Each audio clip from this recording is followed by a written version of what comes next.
Creo que estaba sin sonido. Bien, vamos en esta tarde a estudiar la primera parte del capítulo 28 del libro de los Hechos, los versículos 1 al 16. Y antes de leerlo, vamos a pedir al Señor que bendiga este tiempo juntos. Bendito Dios, Señor nuestro, estamos delante de tu presencia en esta tarde, agradecidos por todas las bondades, las misericordias que nos das cada día. Señor, somos inmerecedores de el bien que tú nos das y que nos los das abundantemente.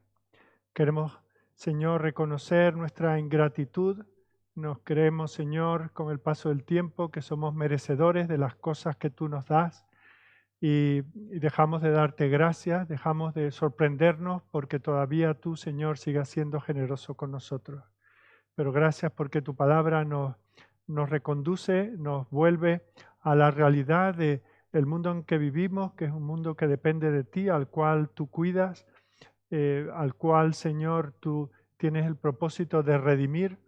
Y, Señor, te damos gracias porque a nosotros en especial, como tu pueblo escogido, nos das unas bendiciones únicas, unas bendiciones ricas, incalculables. Te pedimos, Señor, que obres en nosotros, que nos des celo por ti, celo por tu reino, celo por las almas que se están perdiendo y que les anunciemos el Evangelio que en nosotros está haciendo una transformación tan grande. Bendice este tiempo de estudio, Señor. Bendice a aquellos que están aquí en esta tarde, a los que no han podido venir, a los que nos siguen desde sus casas. Que sea, Señor, este un tiempo de acercarnos a ti en tu palabra y de gozarnos en tu presencia. Te lo pedimos, Señor, todo en el nombre de tu Hijo. Amén. Bueno, pues como he dicho hace un momento, vamos a Hechos capítulo 28 y vamos a leer y luego considerar los primeros 16 versículos.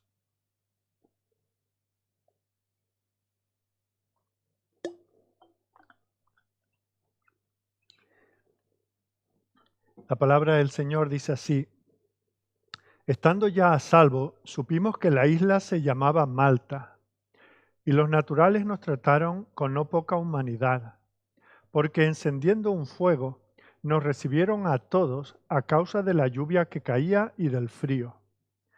Entonces, habiendo recogido Pablo algunas ramas secas, las echó al fuego, y una víbora, huyendo del calor, se le prendió en la mano. Cuando los naturales vieron la víbora colgando de su mano, se decían unos a otros: ciertamente este hombre es homicida, a quien, escapado del mar, la justicia no deja vivir. Pero él, sacudiendo la víbora en el fuego, ningún daño padeció. Ellos estaban esperando que él se hinchase o cayese muerto de repente. Mas habiendo esperado mucho y viendo que ningún mal le venía, cambiaron de parecer y dijeron que era un dios. En aquellos lugares había propiedades del hombre principal de la isla llamado Publio, quien nos recibió y hospedó solícitamente 3 días. Y aconteció que el padre de Publio estaba en cama, enfermo de fiebre y de disentería. Y entró Pablo a verle, y después de haber orado, le impuso las manos y le sanó.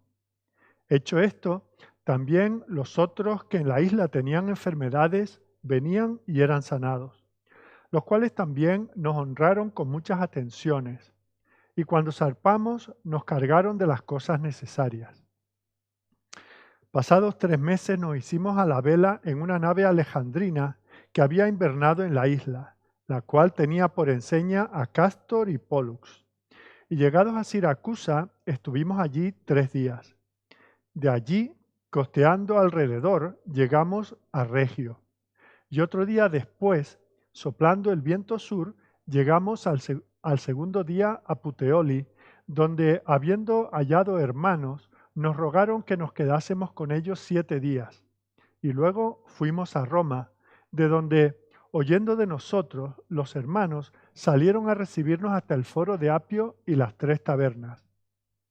Y al verlos, Pablo dio gracias a Dios y cobró aliento.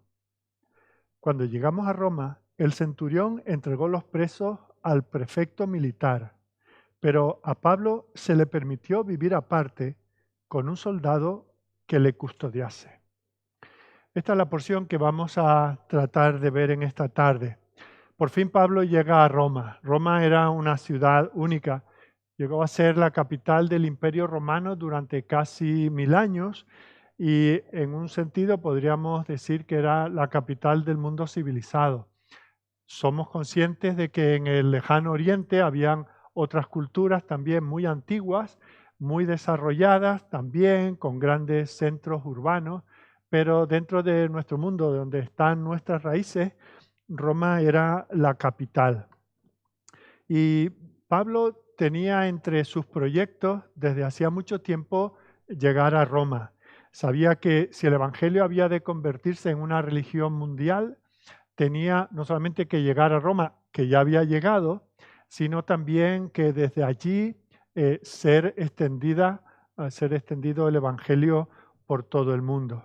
Vemos como la manera en que, según nos relata Lucas, Pablo llevaba a cabo su ministerio era ir a las grandes urbes, a las grandes zonas metropolitanas, las grandes ciudades, y allí predicar el Evangelio, establecer iglesias, y luego desde allí cada una de estas iglesias establecidas en cada una de esas grandes capitales por así decir, se distribuía a otros pueblos, a otras poblaciones, a otras aldeas, ¿verdad? Y vemos cómo de esa manera Lucas nos ha estado diciendo cómo se estableció una iglesia importante en Éfeso, otra en Filipos, otra en Tesalónica, en Corinto, en Atenas. Pero durante todo este tiempo, según Lucas nos habla de ese desarrollo, porque recordemos, el libro no se trata de la vida de Pablo, no es una biografía de Pablo, sino de cómo el Señor, continuando el Evangelio de Lucas, el Señor continúa llevando este Evangelio salvador a todas las naciones. Y eso es lo que Lucas trata de mostrar. Pero también vemos cómo Lucas está indicando con pequeñas indicaciones aquí y allá que en la mente de Pablo siempre había estado el deseo de ir a Roma. Por ejemplo, en el capítulo 19, versículo 21, estando Pablo en Éfeso, dice: pasadas estas cosas, Pablo se propuso en espíritu ir a Jerusalén después de recorrer Macedonia y Acaya, diciendo: después que haya estado allí, me será necesario ver también a Roma. Así que si solo tuviésemos este pasaje, diríamos, bueno, eso era el proyecto de Pablo, esto era un asunto personal suyo, estaba dentro de su mente. Pero si seguimos leyendo, nos damos cuenta de que el propio Señor se lo confirma. Así que ahí cuando dice que le era necesario ir también a Roma, recordamos que en el capítulo 23, el propio Señor Jesús se le aparece a Pablo y le dice en Hechos 23:11, a la noche siguiente se le presentó el Señor y le dijo: ten ánimo, Pablo, pues como has testificado de mí en Jerusalén, así es necesario que testifiques también en Roma. O sea que había un deseo personal en esa estrategia que Pablo se había planteado.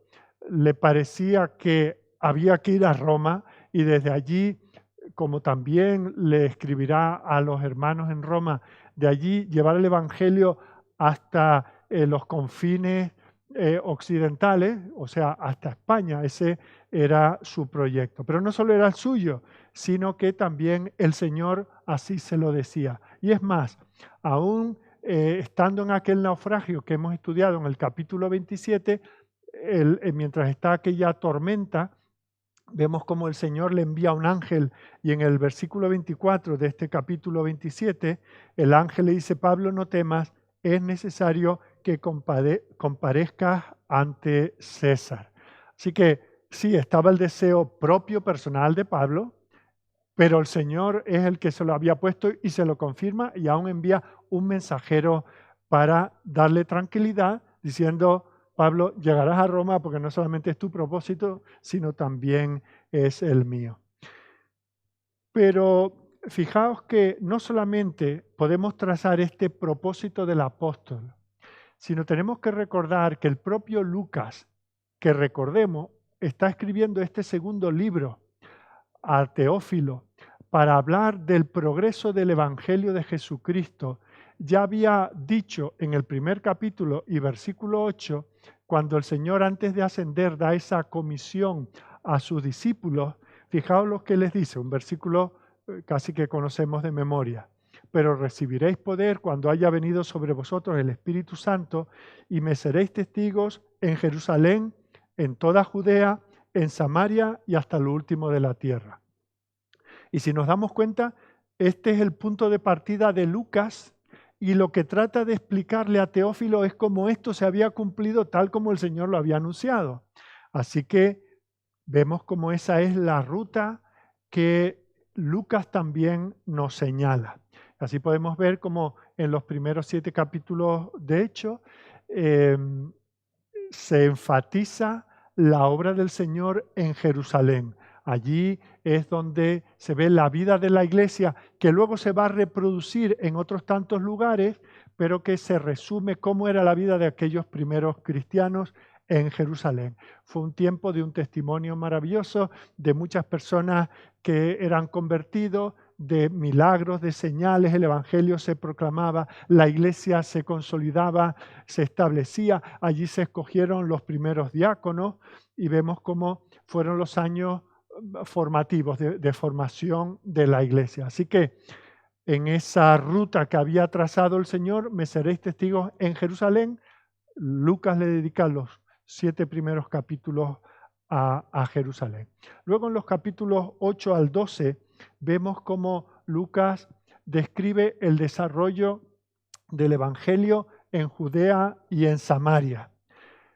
¿Cómo ocurrió? ¿Qué es lo que les impulsó a salir? Ya el Señor se lo había dicho, pero tuvo él mismo que permitir una persecución para que los cristianos y sobre todo los apóstoles salieran de Roma a consecuencia o a raíz de la muerte, de la lapidación de Esteban. Y vemos cómo de esa manera el Evangelio llegó a lugares remotos y apartados de la provincia. Luego, en el capítulo 13, hay de nuevo otro desarrollo de esa gran comisión.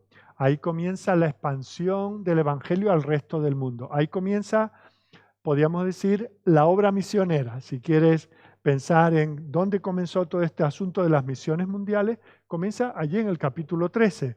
Y vemos a Pablo y Bernabé cómo comienzan a viajar y van por toda la provincia de Asia hasta llegar con el Evangelio a Europa. Vemos la formación de esas iglesias en Tesalónica, en Filipos, en Corinto, en Éfeso, y ahora culmina o va a culminar ese propósito que el Señor se había propuesto y que le había anunciado a sus discípulos de llevar el Evangelio a todo el mundo, y eso pasaba necesariamente por llevarlo a Roma. Así que estamos siendo testigos del inicio del Evangelio en los confines de la tierra. A partir de allí ya se expandiría el Evangelio hacia los 4 puntos cardinales.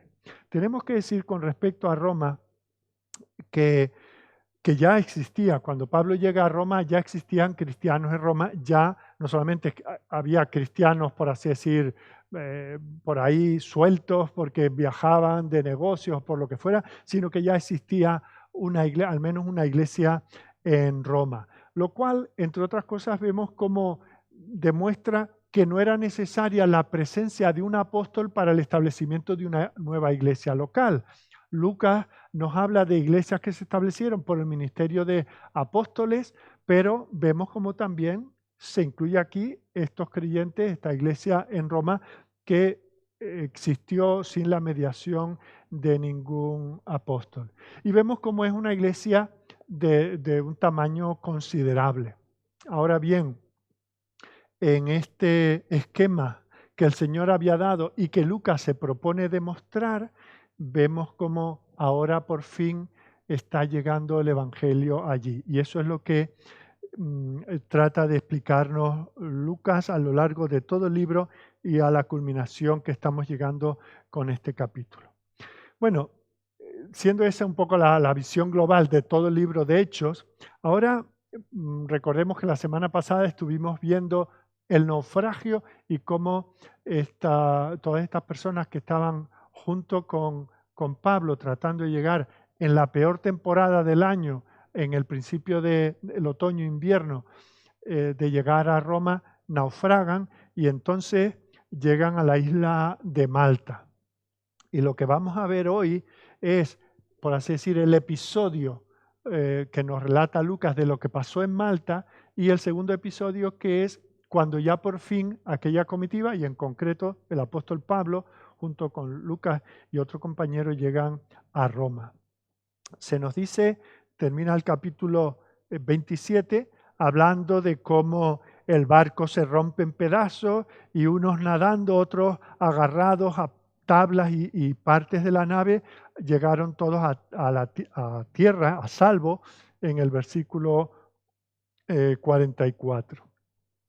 Según llegan ellos allí a la orilla, vemos cómo el centurión que estaba a cargo de aquellos reclusos, recordemos que no solamente estaba Pablo, sino que había otros prisioneros, pero podemos ver por lo que ocurre en el barco y por lo que ocurre a continuación, podemos deducir que este centurión había comenzado a respetar a este hombre. Él se había dado cuenta de que este no era un hombre cualquiera, era un hombre que hablaba de parte de Dios, que lo que decía de parte de Dios se cumplía. Era un hombre que había dicho que él pertenecía a Dios y que Dios le había hablado de que ninguno se perdería y se atreve, sin ser marinero ni hombre conocedor de estas cosas, se atreve a dar instrucciones sin las cuales ninguno se salvaría. Y vemos, por lo tanto, cómo este hombre está custodiando a Pablo, pero ante la situación que se pudo dar, vemos que este hombre respeta la vida del apóstol. Fijaos que tenemos que imaginarnos un poco todo esto. Vienen de varias semanas de estar allí arriba y abajo en el mar, viendo cómo las olas iban destrozando el barco, estaban ayunando, estaban malos, con el cuerpo malo, etc. Al fin el barco se rompe cerca de la orilla, todos como pueden llegan a la orilla y según un poco van recuperando el aliento y van volviendo en sí, allí están aquellos soldados. Y lo primero que consideran es que estos reclusos van a aprovechar la situación para escaparse. Es que si tú eres un recluso y se te da esa ocasión, la aprovechas. Y entonces se propusieron hacer lo que era un poco la costumbre entre los soldados romanos. Porque cuando un soldado romano tenía la custodia de un prisionero, respondía con su vida. Por lo tanto, si en alguna ocasión había alguien que se pudiera escapar, preferían matarlo, que siempre se podía dar una explicación. Es que el recluso se quiso escapar y forcejeamos lo que sea y lo tuve que matar. Bueno, eso tenía un pase. Pero que se te escapase un recluso, eso se pagaba con la propia vida. Así que por lo que pudiera pasar, estos hombres intentan hacer eso, ¿no? Intentan matarlo. Pero vemos cómo ahí el centurión, movido por ese respeto que ha ido teniendo respecto de Pablo, impide que eso suceda. Así que les manda parar y él se hace, por así decir, responsable de la situación que suceda. Vemos como a continuación nos dice Lucas que allí los isleños fueron muy hospitalarios, debe ser que los isleños que somos así, fueron muy cariñosos, muy hospitalarios, e hicieron lo que pudieron por aquellos náufragos que de repente ven allí en medio del viento, la tempestad, etcétera, ven cómo se van acercando y de alguna manera salen, los van ayudando, hacen un fuego, les ponen mantas, les traen algo de comida, etcétera. Así que esa es la primera situación que se nos describe en Malta. Y vemos como Pablo, que no era un hombre esos de estar esperando a que le sirvan, era un hombre activo, un hombre trabajador, un hombre que no vivía del cuento. No se para allí a esperar a que otros aviven el fuego.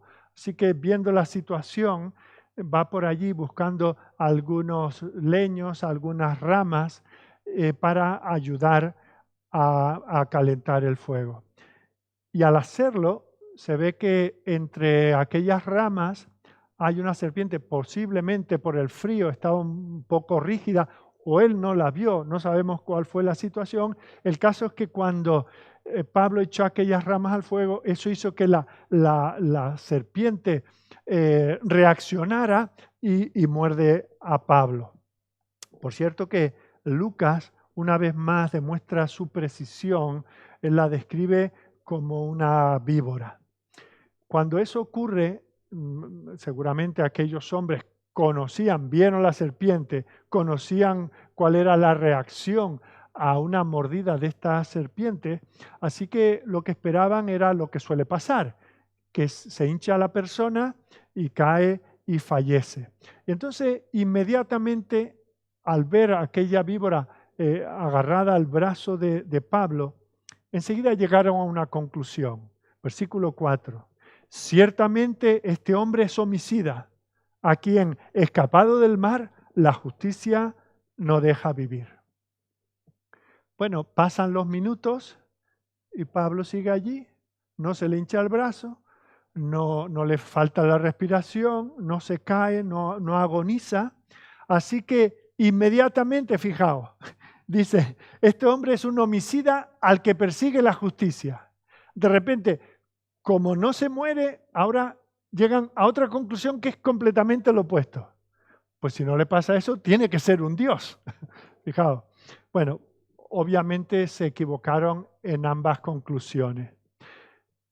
Bueno, antes de hablar mal de estos malteses y de su manera de reaccionar, tenemos que darnos cuenta de que nosotros muchas veces somos iguales, ¿verdad? Nosotros también vemos una situación de una persona y enseguida emitimos un juicio. Y enseguida pensamos que algo ha hecho para que le pase lo que le pasa. Los propios discípulos del Señor, vemos como Juan relata en el capítulo 9 de su Evangelio, cómo al salir del templo el Señor con los discípulos ven a un hombre que estaba ciego de nacimiento. Y entonces ellos también saltan rápidamente a una conclusión. Dice, este está ciego por una de dos cosas. O pecó él o pecaron sus padres, ¿verdad? Fijaos que rápidamente. Y estaban tan seguros, habían llegado a una conclusión después de, digamos, una concienzuda consideración de este asunto, que solo les hace falta que el Señor se lo confirme. Solo le dan esas dos opciones para que el Señor diga, ¿es esta o es la otra? Pero el Señor dice, no, hay una tercera casilla, hay otra razón, y es que os equivocáis, esto sucede para que Dios sea glorificado. Y eso, aunque no es la lección central de este pasaje, pero debemos por vía de aplicación considerar también con qué facilidad nosotros emitimos juicios de personas que a veces verbalizamos o a veces nos los callamos, pero muchas veces por falta de información enseguida pensamos en eso, ¿verdad? Vemos que a alguien le pasa algo, alguien sufre una tragedia o alguien va de una situación difícil a la otra. Vemos a alguien que va de una relación a otra, de un trabajo a otro, y enseguida es que es muy egoísta, es que es inconstante, o algo habrá hecho y el Señor lo está disciplinando por ello. Bueno, podría ser cualquiera de estas cosas, pero tenemos que darnos cuenta que no podemos hacer esa ecuación tan fácil de si pasa esto, si a una persona le pasa esto malo, por tanto, tiene que haber algo, el Señor tiene que estar disciplinándole por algo, alguna lección tiene que aprender. La Biblia nos enseña que hay distintos tipos de sufrimiento. Hay un sufrimiento que podríamos decir común de un mundo caído en el que vivimos. Otro que es un sufrimiento disciplinario por el cual el Señor nos corrige. hay un sufrimiento que es para edificarnos, para consolidarnos más en nuestra fe cristiana. Hay un sufrimiento que tiene como único propósito dar gloria a Dios. También hay un sufrimiento que podríamos decir cósmico. Y vamos a hablar muy brevemente de cada uno de ellos. Empezamos a hablar del sufrimiento común. Tenemos que darnos cuenta de que el sufrimiento forma parte de la experiencia común de los seres humanos que vivimos en un mundo caído. No debemos olvidarnos de eso.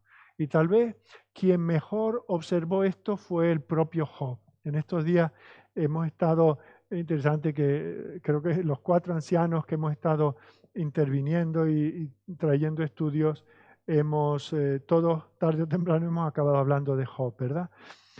Fijaos lo que dice él en el capítulo 5, versículos 6 y 7.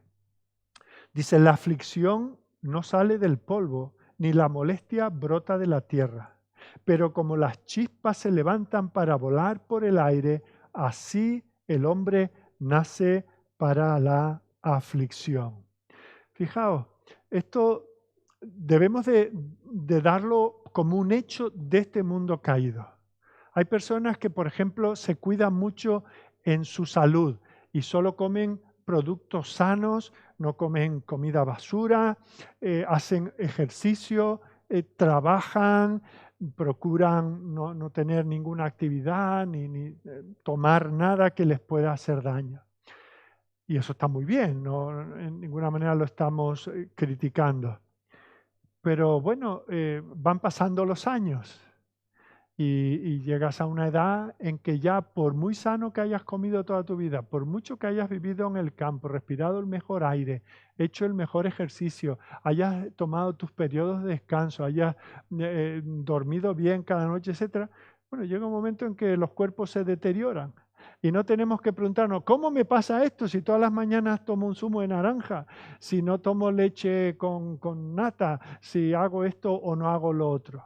Bueno, hay un deterioro de este mundo caído. Y eso implica un sufrimiento que no tiene necesariamente que ir ligado directamente a un pecado concreto. Vivimos en un mundo rodeado del pecado y como consecuencia general del pecado sufrimos. Pero eso no significa más que lo que estamos diciendo. En segundo lugar, hemos hablado de un sufrimiento disciplinario o correctivo. Y este es el que el Señor nos aplica cuando nos apartamos de los caminos del Señor. A veces el Señor nos tiene que traer de nuevo al camino de una manera dolorosa para hacernos volver en sí.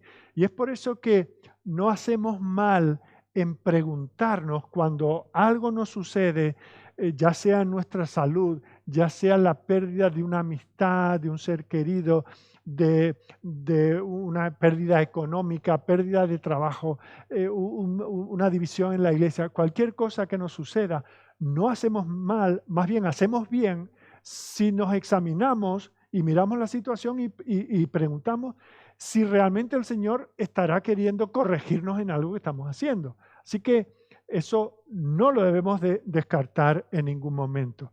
Y el autor de Hebreos nos habla de eso, ¿verdad? En el capítulo 12, versículos 5 al 11, nos habla de que Dios nos disciplina como a hijos, porque si no fuésemos hijos, sino bastardos, pues a eso se les deja sin disciplina.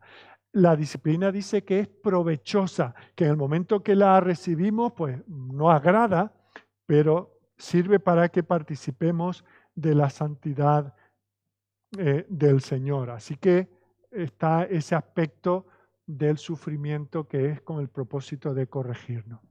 En tercer lugar, vemos cómo hay un sufrimiento que es para edificarnos. Es lo que nos dice el apóstol Pablo en Romanos capítulo 5, versículos 3 y 4. Dice, nos gloriamos en las tribulaciones, en los sufrimientos, en las dificultades, sabiendo que la tribulación produce paciencia o perseverancia. Y la paciencia prueba, y la prueba esperanza. Fijaos que el Señor tiene que formar nuestro carácter. Acabábamos el domingo pasado hablando de eso, ¿verdad? Cuando el Señor llega a nuestra vida, nosotros somos conscientes de que hay muchas cosas que tienen que ser cambiadas. Pero nosotros pensamos que solo son ciertos aspectos tal vez cosméticos de nosotros. Y ahora el Señor viene y hace unos cambios tremendos, cosas que nosotros agarrábamos con mucho cariño porque formaban parte de nuestra naturaleza, de nuestro carácter, cosas de las que incluso nos jactábamos, que pensábamos que era uno de nuestros puntos fuertes. Dice el Señor, esto es lo primero que tiene que salir, ¿no?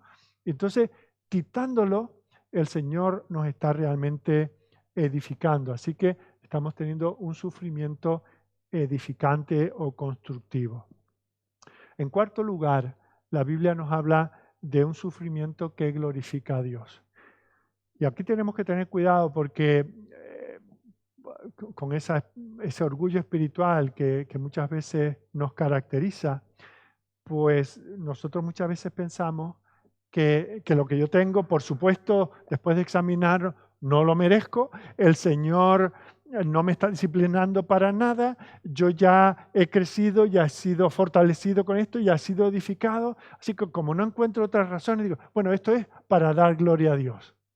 Eso es lo que pasaba con aquel ciego del cual habíamos hablado en otro momento, ¿verdad? Fijaos,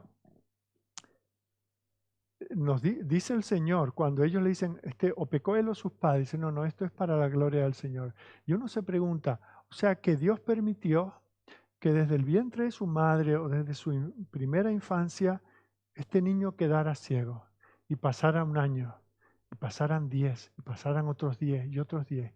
Este hombre que podía tener 40 años, digamos, uno dice, ¿y el Señor solo para glorificarse permitió que aquel hombre nunca viese la luz, nunca viese el rostro de su madre, nunca viese el azul del cielo y el verde de los campos que le rodeaban? Solamente para que Jesús pasase un día cerca de él a las afueras del templo y le sanase y con eso diese gloria a él. Y decimos, ¿puede ser esto así? Bueno, pues el Señor dice que es así. Porque claro, cuando nosotros nos centramos en el individuo, pensamos que 10, 20, 30, 40, 50 años son muchísimos, pero comparado con la eternidad, eso no es nada. Así que lo que a nosotros nos parece que es un sufrimiento, porque conocemos personas, pensamos incluso a algunos de estos compositores de himnos, sabemos que algunos eran ciegos desde nacimiento, quedaron en su infancia ciegos y lo que supuso esa dificultad en su vida personal ha sido para enriquecimiento de la iglesia, que ahora pensamos por ejemplo en Fanny Crosby y otros, ¿verdad? Por su sufrimiento ellos han sido para la gloria del Señor, o pensamos en Johnny Erickson Tada, ¿verdad? Personas así. Nosotros no sabemos, pero el Señor se puede estar glorificando en la situación que nosotros estamos sufriendo. Bueno, en quinto lugar, y terminando de una manera muy rápida, vemos cómo hablaba de este quinto tipo de sufrimiento, que es el sufrimiento cósmico, ¿verdad? Fijaos el caso de Job. Está ocurriendo algo en la vida de Job que va más allá de la propia experiencia personal de Job. Allí en el cielo, Dios convoca a los ángeles buenos y malos y le dice a Satanás que siendo tan malo como es, no puede concebir que alguien ame a Dios por el puro amor a Dios, sino que piensa que, claro, ama a Dios porque Dios le da muchas cosas, Dios lo ha bendecido. ¿Cómo? ¿Cómo no te va a temer? ¿Cómo no te va a adorar con todo lo que le das? Y allí, en esa situación que hay entre Dios y Satanás, aquí se produce una situación en la vida de Job. Fijaos, él no sabe nada de ello. De hecho, claro, nosotros tenemos información porque tenemos todo el libro a nuestro alcance, pero si nos fuese revelado lo que había detrás de ese telón de lo que nosotros podemos ver, ni siquiera nosotros sabríamos por qué le estaban pasando aquellas cosas a Job. Así que a veces puede suceder que no sea por un pecado personal, ni por el pecado de otros directamente.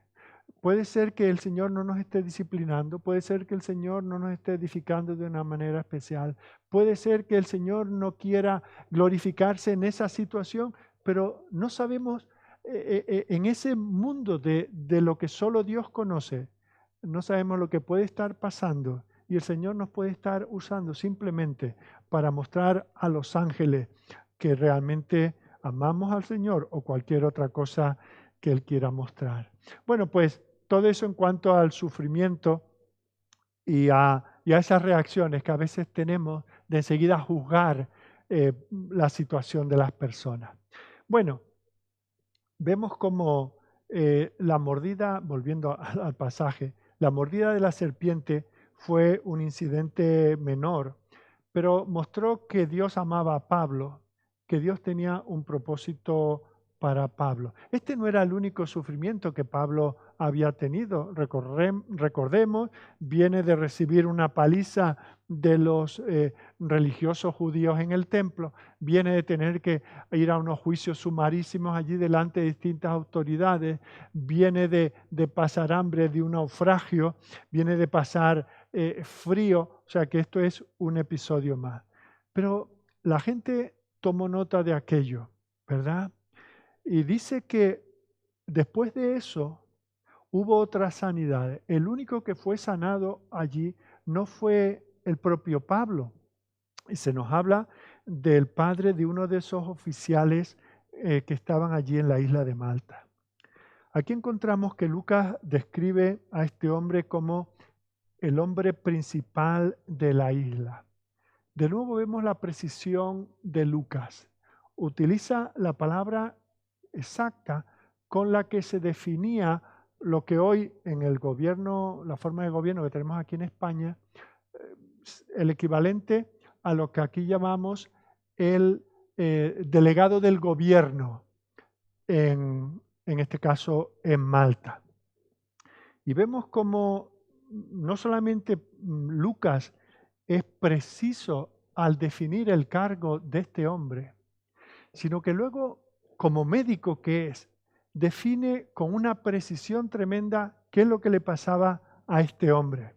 Dice que el padre de este principal sufría de fiebre y de disentería. Y la palabra que se usa para fiebre habla de una hinchazón que iba acompañada de fiebre, un término médico que usa aquí Lucas, y luego usa esa palabra disentería, que justamente es una palabra griega que ellos no copiaron de nosotros, sino nosotros de ellos.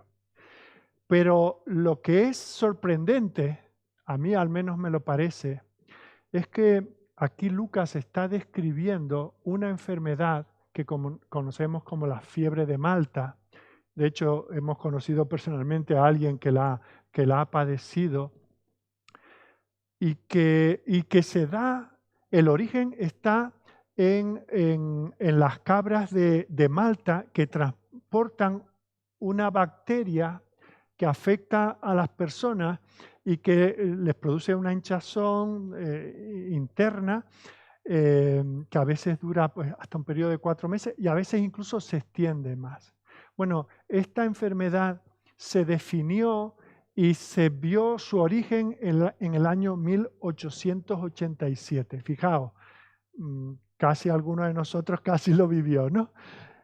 Fijaos, y ya Lucas le da, no lo llama la fiebre de Malta, pero estando en Malta, define muy concretamente una enfermedad que, bueno, que se ha extendido. De hecho, la persona que hemos conocido, que ahora está con el Señor, que la padeció, estaba aquí en España, pero se sigue usando esta expresión.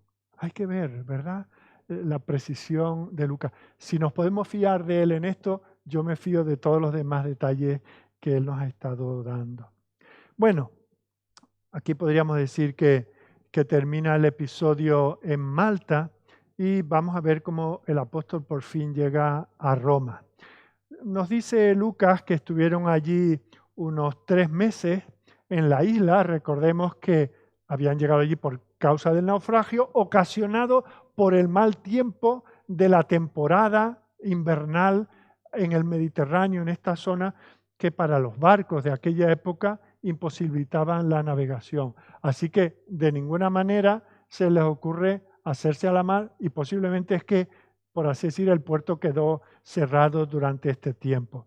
Si recordemos que había hablado, podemos concretar la fecha porque se había hablado del ayuno y entonces podemos estar hablando de que esto ocurrió en el mes de noviembre, octubre, noviembre, a finales, con lo cual nos ponemos ya en enero o tal vez casi en febrero.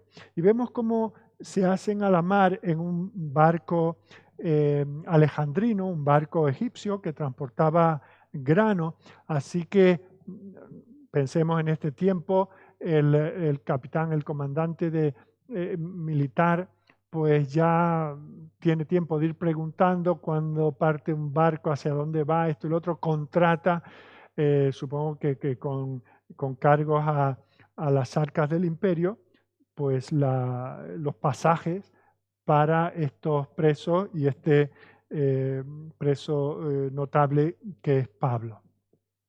Y nos habla Lucas, da la impresión de que Lucas todo esto lo fue anotando. Si vemos, por ejemplo, el versículo 11, parece que está escribiendo su diario, ¿no? Dice, pasados 3 meses nos hicimos a la vela en una nave alejandrina que había invernado en la isla, la cual tenía por enseña a Cástor y Pólux. Y llegados a Siracusa, estuvimos allí 3 días. Fijaos, dice que llegaron a Siracusa. Y ese es el puerto Siracusa es la capital de Sicilia. Así que ya llegan a Sicilia. Desde Malta, yendo hacia Roma, este era el primer puerto principal. Siracusa había sido fundada como una colonia corintia en el año 734 a.C. y unos 500 años después había sido ocupada por Roma en el año 212. Era una ciudad portuaria notable con un doble puerto, era un importante puerto para aquella época. Y nos dice Lucas, él estaba allí, nos dice que estuvieron allí durante 3 días. Luego dice que la nave se dirigió a Regio, que si sabéis la forma que tiene Italia como de una bota, pues en la punta de la bota, allí está este puerto en el estrecho de Messina, que sabéis que entre la isla de Sicilia e Italia está Messina, que está ese estrecho, por lo cual dejaron la isla a babor, que es a la izquierda según se va navegando, y dejaron Italia a estribor. Da un detalle aquí, son cosas menores, pero a mí mi padre me puso un poquito el gusanillo este de la navegación y estos pasajes me parecen interesantes en ese sentido, ¿no? Vemos cómo habla de que luego llegaron a Roma, tenía 2 puertos, uno de ellos es Puteoli, donde llegaron, pero fijaos que el viento tuvo que ser buen viento, no para destrozar la nave, pero fijaos que dice que en un día habían cubierto casi 200 millas que hay entre Regio y Puteoli, lo cual implica que el viento esta vez sopló muy a favor de ellos y prácticamente en un cortísimo espacio de tiempo para las velocidades de aquellas naves, pues llegaron a Roma. Así que por fin, la expresión del versículo 14 de Lucas casi parece una expresión contenida. Dice, habiendo hallado a los hermanos, nos rogaron que quedásemos con ellos 7 días. Dice, y luego fuimos a Roma. Yo al menos prefiero leerlo así, ¿no? Por fin Roma, ¿no? Que es donde ellos habían querido llegar.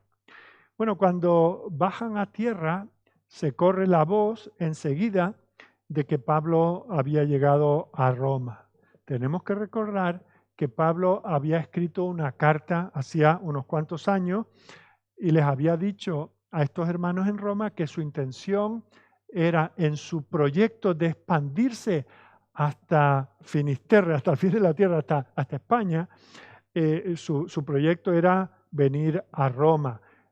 Y de hecho, fijaos que cuando él les dice que su intención es pasar por Roma para ir a España, casi que le está indicando, espero que vosotros colaboréis en esa misión para ir estableciendo iglesias desde Roma hasta España. Así que les había hecho partícipes de esa intención.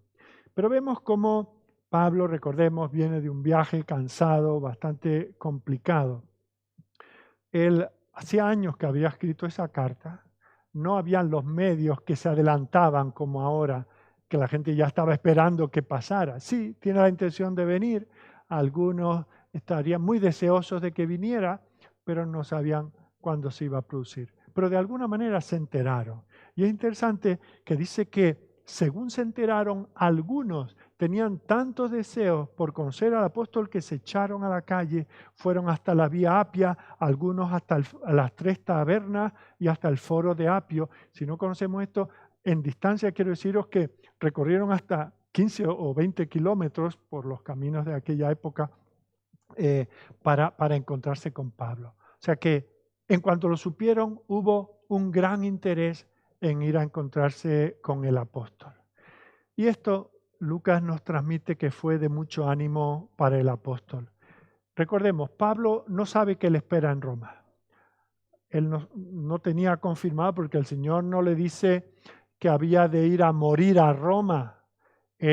Su intención era ir a España vía Roma. Así que él no conoce los detalles. No podía saber cómo aquellos hermanos le iban a recibir. Así que cuando tiene esa recepción, que aún por mucho optimismo que tuviera, yo supongo que le tuvo que sorprender. ¿Cómo es que antes que yo llegue ya hay hermanos que vienen? Alguien tuvo que ir con la noticia a Roma para que esta gente se enterase y que ya viniesen de camino. No se encontraron con él en Roma, sino que salieron a buscarle. Así que Pablo nos dice que eso, Lucas nos dice que eso trajo mucho ánimo a Pablo. Ahora, esto que nos llena a todos de gozo, fijaos que no es un gozo pleno. Lamentablemente, ni siquiera para el pueblo de Dios, ni siquiera en los mejores momentos para el pueblo de Dios, las cosas aquí alcanzan el grado de la perfección. Fijaos, pasa un tiempo y cuando el apóstol le está escribiendo desde Roma, desde la cárcel, una carta a la iglesia de Filipos, fijaos que en el capítulo 1, versículos 15 al 17, estos mismos que ahora salen a recibirle, esta iglesia, no digo que sean exactamente las mismas personas, pero dentro de estos cristianos, dentro de esta iglesia, que ahora están súper contentos de ir a encontrarse con Pablo, dice que acabaron algunos teniendo envidia de él. Extraño, ¿verdad?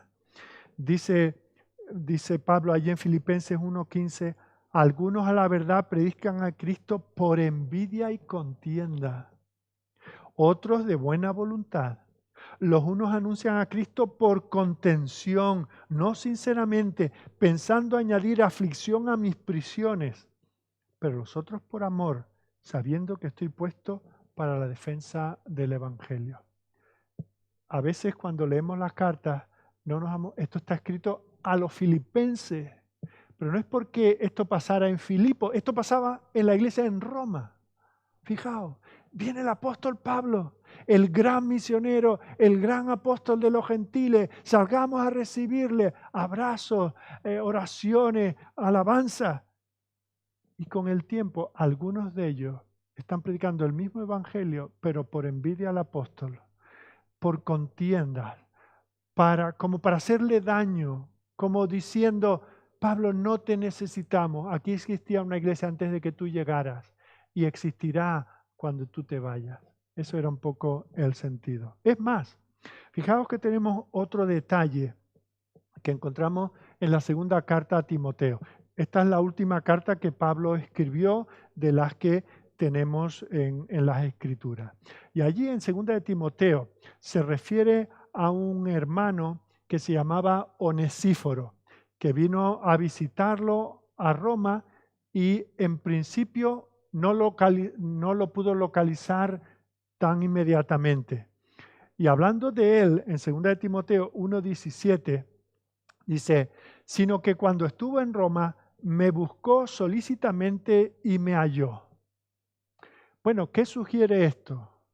Con respecto a la iglesia de Roma, sugiere que aunque los cristianos en esta ocasión salieron a recibirle, estuvieron andando más de 15 kilómetros para abrazar a Pablo y para darle la bienvenida. Ahora algunos tenían envidia, algunos estaban en contienda con él.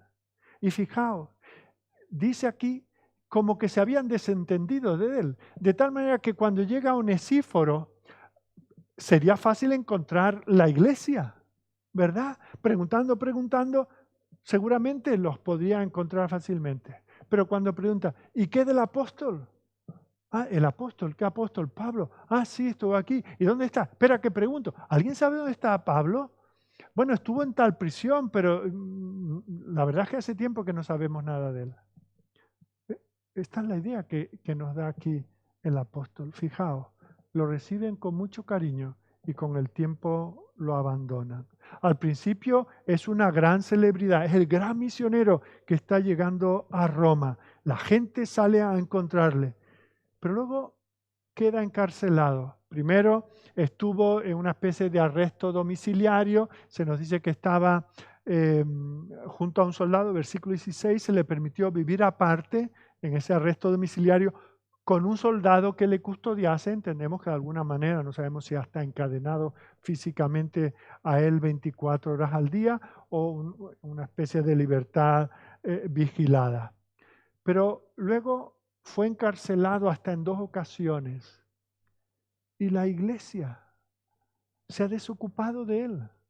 Este apóstol que les había enviado la carta más hermosa, más maravillosa, la carta a los romanos, la más completa, sin con eso despreciar el resto de cartas de las escrituras, ¿verdad? Fijaos.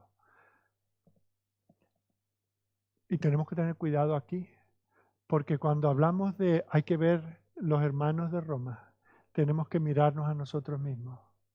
¿Cómo recibimos nosotros a las personas cuando vienen a la congregación? En principio, fulano que viene de tal sitio, que tal trae tal recomendación, que viene con saludos de no sé quién, y de repente hacemos una gran fiesta, una cosa, y poco a poco nos vamos desentendiendo, y alguien pregunta, bueno, ¿y qué fue de fulano, de la hermana, no sé qué? Pues no sé, es verdad, hace tiempo que no viene, no sabemos nada, alguien sabe, nadie sabe. Lamentablemente somos así todos, ¿verdad? Nos enfriamos en el amor, en el entusiasmo y no debemos olvidar el bien que supone. ¿Cuánto bien trajo al apóstol encontrarse custodiado, camino a Roma para ser juzgado si hubiese tenido la oportunidad delante del propio César, del propio emperador, y que saliesen hermanos a recibirle? Aquí estamos. No nos importa identificarnos contigo, nos solidarizamos contigo, pero con la misma facilidad acabaron envidiándolo, acabaron siendo contenciosos con él, acabaron no saber ni dónde estaba. Bueno, quiero terminar resumiendo un poco todo este viaje, viendo 3 contrastes que se nos presentan aquí. Este hombre, cómo este hombre de Dios vive en contraste con su entorno. En primer lugar, vemos tanto en el viaje por barco desde Cesarea, en el tiempo que estuvo en Malta y ahora en esta primera etapa que nos relata Lucas allí en Roma. El primer contraste que quiero que consideréis es el que hay entre la agitación que rodeaba a Pablo y la paz interior que él experimentaba. Fijaos, más agitado que estuvo el mar, imposible, ¿verdad? ¿Cómo estaba Pablo en aquella circunstancia? Orando al Señor, recibiendo información del Señor con paz en su corazón. El propio imperio estaba viviendo tiempos difíciles que iban a ir a peor si conocemos un poco la historia. Y en contraste con eso, Lucas nos muestra que este hombre de Dios está siendo protegido por Dios, no solamente protegido exteriormente, sino su alma, su corazón está protegido con la paz del Señor. En segundo lugar, vemos otro contraste entre la vacilación, las dudas, la indecisión de unos y el aplomo, el progreso consistente y constante de Pablo. Primero vemos a esas autoridades. Fijaos, 3 autoridades, 2 gobernadores y un rey, oficiales en el esquema de gobierno del imperio, y no saben qué hacer con este hombre. Los judíos sí sabían lo que querían hacer, querían matarlo. Pero estos hombres con autoridad, indecisos, no saben qué hacer, no pueden tomar ninguna decisión, vacilan y van pasándole el paquete al siguiente. Y mientras tanto, aquí vemos a este hombre, está sujeto, está a cadenas, está privado de libertad, pero al mismo tiempo él tiene un propósito, él tiene una meta, él tiene una certidumbre. El Señor le ha dicho, irás a Roma. Y él está tranquilo. Mientras unos dudan y vacilan, vemos cómo él progresa y avanza. Y el tercer contraste que quiero que veáis es el del temor que rodea a los que están con él y la confianza que él tiene en el Señor. Fijaos, hubo temor en Jerusalén a lo que la gente pudiera decir, a la reputación de los líderes judíos, si permitían que este hombre que estaba supuestamente alterando todo el mundo, ahora se quedaba allí en Jerusalén, entrando y saliendo del templo. Hay temores por parte de las autoridades civiles, no sabían qué hacer. Hay temor de las autoridades de presentarle, por ejemplo, al escalafón superior. Y ahora, ¿qué le digo yo a de que acusan a este hombre? No sabían de qué acusarle. Tenían temor a quedar mal, temor a hacer el ridículo, temor a ser depuestos por no cumplir con sus funciones. Y mientras tanto, este hombre está con una paz en su corazón, con una confianza. ¿Por qué? Porque sabía que Dios estaba con él. Porque sabía que su vida estaba en sus manos, que Dios estaba en los detalles, que Dios le había dicho, tendrás que dar testimonio de mí en Roma. Y él sabía, hasta que no esté en Roma, estoy seguro. Hasta que yo no dé testimonio del Señor Jesucristo en Roma, yo estoy seguro. Y él descansaba en eso. Ahora, cuando nosotros tratamos, ya hablábamos de esto la semana pasada, nosotros no tenemos ni un ángel, ni una visión, y si pensáis que lo tenéis, tened cuidado porque esas cosas hoy no pasan. No sabemos cuál es nuestro ministerio. El Señor no nos envía ni un WhatsApp, ni un correo electrónico, ni ninguna señal diciendo, esto es tu ministerio. Pero si sabemos que Él tiene un ministerio para nosotros, se cumplirá. De tal manera que podemos tener una cosa clara, aún sin saber cuál es ese propósito y ese ministerio, sabemos que el Señor lo tiene para nosotros y que no nos iremos de este mundo hasta que lo hayamos cumplido. Y que si nos vamos de este mundo es porque ya hemos cumplido el propósito del Señor. Así que no hay por qué angustiarse, hay que confiar en el Señor. Y ese es el último gran contraste. Si miramos al mundo y lo que nos rodea, nuestra vida, nuestra situación familiar, de la iglesia, la situación política local o mundial, nos llenamos de temor. Pero si sabemos que hay un Dios sentado en el trono del universo, que no cae ni un cabello de nuestras cabezas sin que Él lo autorice y Él ponga las circunstancias para que ocurra en el momento adecuado, nosotros podemos y debemos tener confianza. Ahora la pregunta es, ¿vamos a tenerla? Y en esa confianza vamos a animar la extensión del Evangelio, porque fijaos, recibir al apóstol Pablo era recibir a un misionero, recibir a un portador del Evangelio, era facilitar el avance del reino. ¿Vamos a hacer nosotros lo mismo? ¿Vamos a estar facilitando el ministerio del Evangelio? Porque podemos, siendo igual de cristianos, formando parte de la iglesia, podemos encontrarnos siendo un tropiezo. Igual que podemos traer ánimo al misionero que viene, podemos luego estar teniendo luchas, podemos podemos tener un abandono. Y eso es lo que tenemos que preguntarnos. ¿Cuál va a ser nuestra posición? Si nosotros confiamos en el Señor, si sabemos que la obra no es nuestra, ni del individuo, ni de la congregación, esta o la otra, o esta u otra denominación, si confiamos que el Señor tiene un propósito y que es llevar el Evangelio. No olvidemos, capítulo 1, versículo 8, llevar el Evangelio hasta lo último de la tierra. Y nosotros estamos viviendo en un tiempo en que también tenemos que llevar el Evangelio a lo último de la tierra. El Señor incluso está trayendo gente de lo último de la tierra aquí mismo, a nuestra puerta. Así que tenemos esa facilidad, tenemos los medios que tenemos. Seamos instrumentos del Señor, confiando en Él, confiando en su poder y para su gloria. Que el Señor nos bendiga, que volvamos a releer este pasaje y confirmar las bendiciones que el Señor nos ha querido transmitir a través de Él. Vamos a orar. Amado Dios y Padre nuestro, nos da tristeza llegar al final de este libro en el cual hemos estado ya tantas semanas deleitándonos en ver cómo el Espíritu Santo capacitaba a tus siervos para llevar a cabo esa gran comisión que tú diste a la iglesia. Gracias, Señor, porque ni la persecución que se originó en Jerusalén, ni el apedreamiento de Esteban, ni las falsas denuncias, ni los errores de las congregaciones, ni las divisiones entre los distintos misioneros, ni ninguna de estas cosas pudo, ni aún el entorno, un naufragio, el deseo de los soldados de matar a Pablo, ninguna de estas cosas impidió que se cumpliese tu propósito.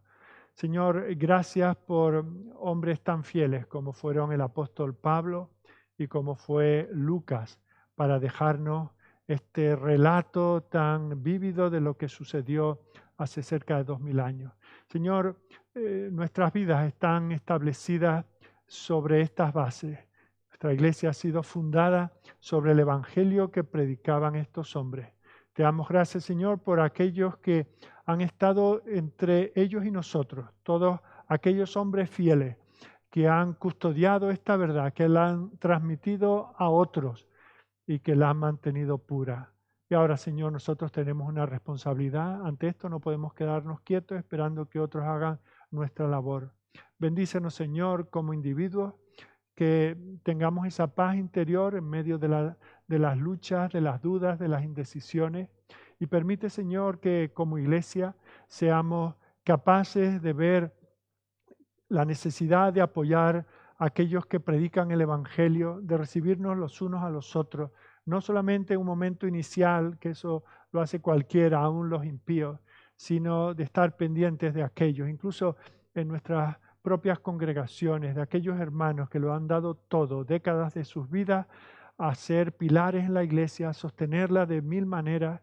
Y Señor, muchas veces cuando llegan a una edad nos olvidamos de ellos, no te agradecemos por sus vidas, el legado que nos han dado, tantas cosas que nosotros disfrutamos sobre el sacrificio que ellos hicieron. Señor, que no pase eso entre nosotros, que no seamos contenciosos, que solo prediquemos el Evangelio para tu gloria y para que tú, Señor, sigas salvando a tu pueblo que aún está perdido.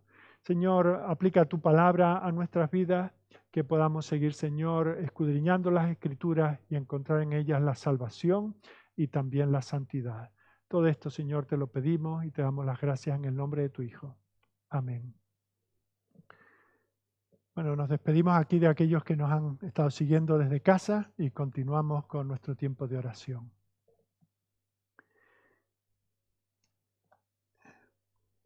No sé si alguien tiene alguna petición de oración. Agradecería a Guillermo que me trajese mi móvil porque tengo ahí una petición de oración que tengo que leer.